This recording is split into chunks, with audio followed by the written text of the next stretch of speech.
Oui, alors moi je vais rétablir la vérité, je vais dire bonjour, Thomas, exploitant agricole, 24 ans, céréalier, arboriculture et tabacole dans le Lot-et-Garonne. Je vais rétablir la vérité, ce qui s'est passé, je veux dire, samedi lors de l'ouverture du salon de l'agriculture. On est arrivé, je veux dire, de bonne heure pour cette ouverture. Monsieur Macron est attendu par plusieurs syndicats, notamment la Coordination Rurale et la FNSEA. Sauf que la Coordination Rurale, je veux dire, s'est portée, je veux dire, d'un côté. On a été poussé par les CRS, je veux dire, avec ceux de la FNSEA au milieu de l'action. Et les médias, je veux dire, sont empressés de taper sur les doigts sur la Coordination Rurale, comme quoi on était des casseurs, des bandits, des voyous, alors que ce n'était pas du tout le cas. On a été entraînés par les forces de l'ordre. Et c'est le salon, moi j'appelle ça pour la 60e édition, le salon de la honte. Je veux dire, comment peut-on, je veux dire, envoyer autant de policiers, je veux dire, de CRS après les agriculteurs, alors que le salon est créé par les agriculteurs et fait pour les agriculteurs. Les politiques n'ont strictement rien à faire sur le salon. On nous fait des promesses, je veux dire, et des paroles en l'air qui nous sont insensées. Maintenant, les paroles, on commence à en avoir marre, c'est les actes qu'on veut. Et nous, on a continué nos actions depuis le 8 novembre, les actions ont été fortes, on continue, et tant qu'on n'aura pas d'action forte, on ne lâchera rien. On continuera quand même, coûte que coûte.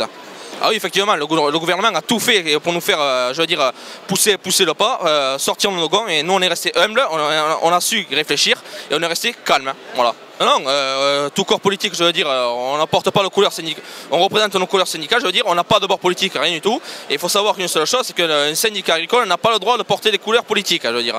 Et ça, je préfère la rétablir la vérité. Et nous, on est pour aucun bord politique. On est juste pour notre syndicat, je veux dire, et défendre notre profession. L'État français, d'une part, qui se bouge, qui arrête de laisser crever les agriculteurs, cela, il y en a marre. Ça fait ça fait au moins 30 ans que l'histoire dure. Et à un moment donné, quand la marmite, je veux dire, elle bouillonne, elle explose et elle finit par péter. Et justement, en 2024, elle pète. Ça bouge en France, c'est au niveau national, européen, et à Bruxelles en ce moment ça barde. Et ça, les médias n'en parlent pas. Mon activité, je suis céréalier, arboriculteur, tabaculteur, voilà, dans le Lot-et-Garonne. On a quand même la chance d'avoir une belle région et un beau syndicat pour nous soutenir. Mais à un moment donné, on ne gagne pas notre vie. C'est limite si on peut arriver à se sortir un salaire.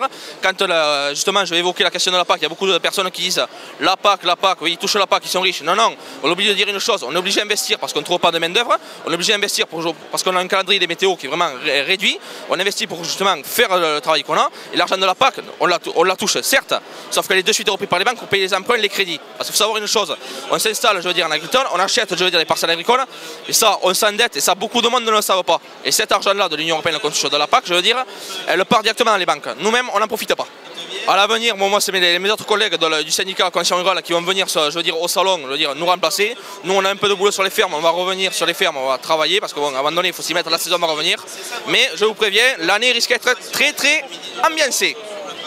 Et les Jeux Olympiques approchent et ça risque d'être très olympique. Il n'y a pas que ça, il y a le Tour de France. Et j'ai pas honte de le dire. C'est ce qui se passera.